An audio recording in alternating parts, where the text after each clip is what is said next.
Yo guys, let's go ahead and let's talk about Amazon automation with no profit split. No profit split, how is that even possible? It is, because I'm doing it right now. I don't care what anybody says. I don't care what my peers say, what my competitors say. I don't care if they're talking about you're losing money with it. This is the best option for a lot of people, and we're gonna explain why right now.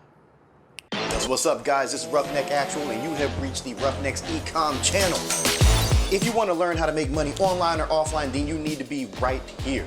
I'm a 7-figure Amazon seller. I'm also an honorably discharged Air Force veteran. Graduated from Penn State and started a career as a software engineer and leveraged that to build my businesses. If you guys have any questions on how to make money, you're gonna find all your answers right here, so stay tuned. Yo, welcome back to the channel, Roughnecks. Good to see you again. If you guys are new here, welcome. Enjoy. Smash the like button. Click the little subscribe button as well, so we can hip you to all the latest and greatest. So let's go ahead. Let's give a rundown of Amazon automation with no profit split, because I know that piqued your interest, because obviously I get a ton of messages about it. And you guys know I have a service. My friends have services. All the other stuff. You guys have probably done all your research. But let's talk about this whole no profit split thing and why I came to the conclusion that that is the best method for the majority of people out there. All right, so in order to explain it, we gotta backtrack to how Amazon automation has been routinely done over the last, I don't know, 5, 6 years, something like that, since people have really talked about it. Now, the profit split is essentially a way to guarantee that the team is going to continue working. But a lot of the services, they have the profit split and they have a re-up fee on top of that, which whatever, they do what they do. I can't say yes or no to it. In some ways, it's actually pertinent because of the price point that they charge. Other times, they're just clubbing you over the head because they want to take all your monies.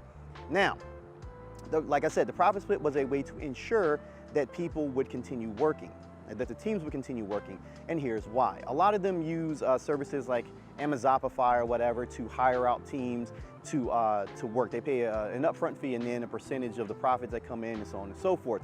Now, they have to take a profit split because they have to be able to pay these fees. With me, these are my employees. They work for me, my company, not some other company and I'm contracted. These are my people. So I can absorb that hit.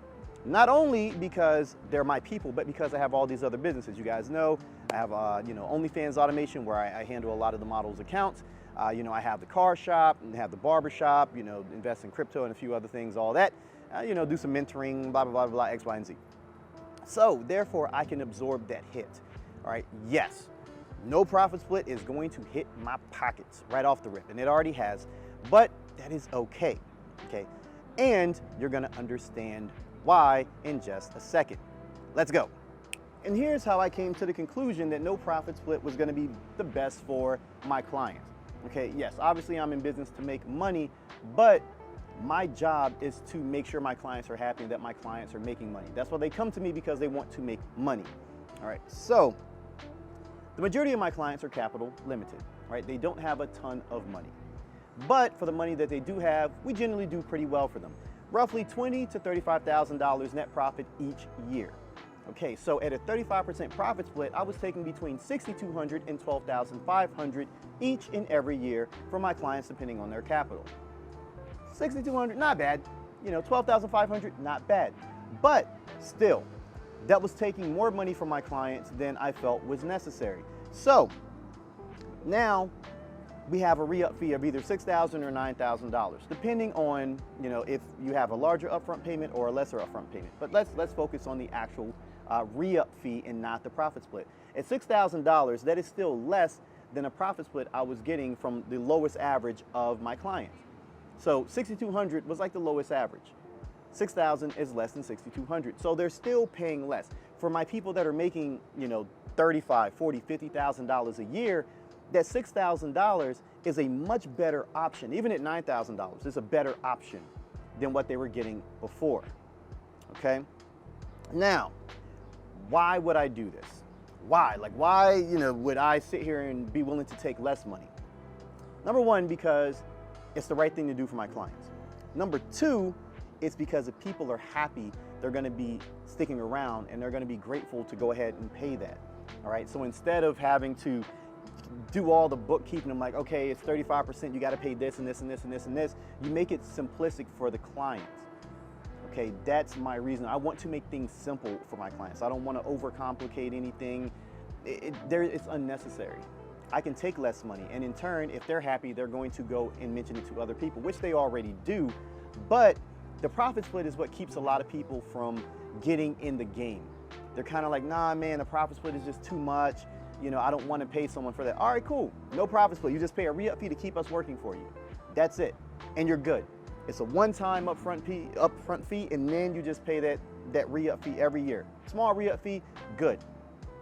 If you're making $35,000 a year, would you not be grateful to pay $6,000 or even $9,000 to keep that money coming in? All right. It's to help the clients understand that I'm here for the long haul, because truthfully, I wasn't really taking any money anyway. If you guys know and have been keeping tabs on my service, I've always kept the profit split pushed for either 6 months or a year. So I wasn't taking a profit split for 6 months or a year anyway. So it didn't really make a difference. You know, the profit split didn't start until year 2 or, 6 months after we got started, on their accounts.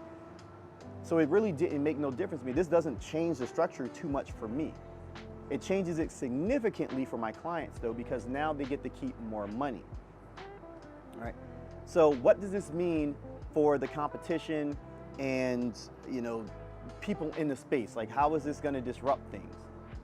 I have a couple ideas and we're going to talk about them right now. So how is this going to change the landscape for other automation services? I think this is going to be good for the clients, for everyone, from all the different services. Whether you want to go with me or go with someone else, I think this is really going to drive innovation in the space. Because let's face it, shit was getting stale. Everybody was trying to come in. You got kids posting up with G-Wagons and Lambos that ain't even theirs, putting banners on them talking about, oh, we'll do automation for $50,000 and a 50% profit split and all this stuff. Like, it was just getting out of hand. So I'm like, why not come in and strike down and let's innovate? Let's do something that nobody else is doing, because guess what? If you're the first and other people see that you're doing it, it drives innovation in the market space, okay, in the marketplace. It's kind of like when T-Mobile and all them, they were battling over who had the best unlimited plan, but all of us ended up winning because all the other carriers went to, unlimited plans. That's kind of the whole situation. If they see that this move works and more clients are coming because they want no profit split, other services are going to do the same. They might even lower their prices to become more competitive. So that means you guys ultimately get to save, because not everyone likes my approach. Not everybody wants to deal with me on a regular basis, because making money doesn't always feel good. And I'm kind of a douche about it sometimes. I'm like, yo, this is just how it is. You got to deal with it. If you don't like it, I'm sorry.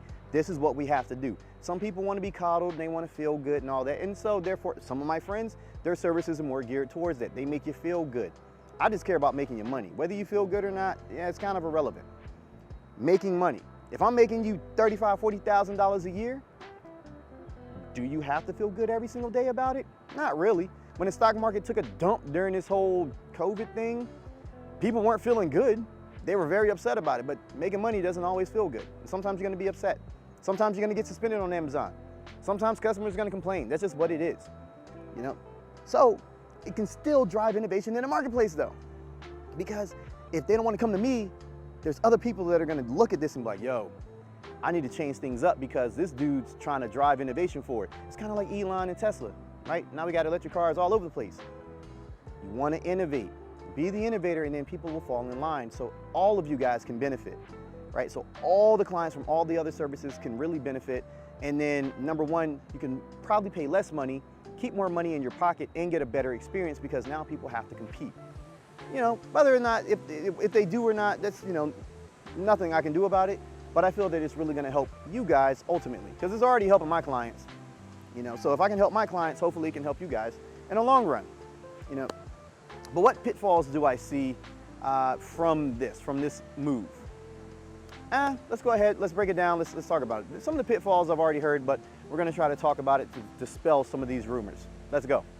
So what are some of the pitfalls that I've been hearing about when it comes to the no profit split? I answered some of that previously, because people were like, well, if there's no profit split, what keeps you working for us? Like, why would you work so hard? And the answer was, I wasn't taking anyone's money to begin with, all right? Like, the contracts were, for a year where I didn't take any profit split. So these people were able to make their money anyway. So it's not like things have changed, because it's something that I've always been doing, right? So yeah, I'm still gonna work just as hard because I was already working hard because I wasn't taking the profit split anyway. So that doesn't change anything. You know, some people were worried about the level of service. Well, if you don't have, you know, that extra money coming in, how can you keep your employees paid? I have all the other businesses that are, you know, that are keeping things afloat just in case this doesn't work. So I can continue to kind of refine the process and make it better for all of you. Okay, that's the reason why I have all these other businesses and why this is so loud right now.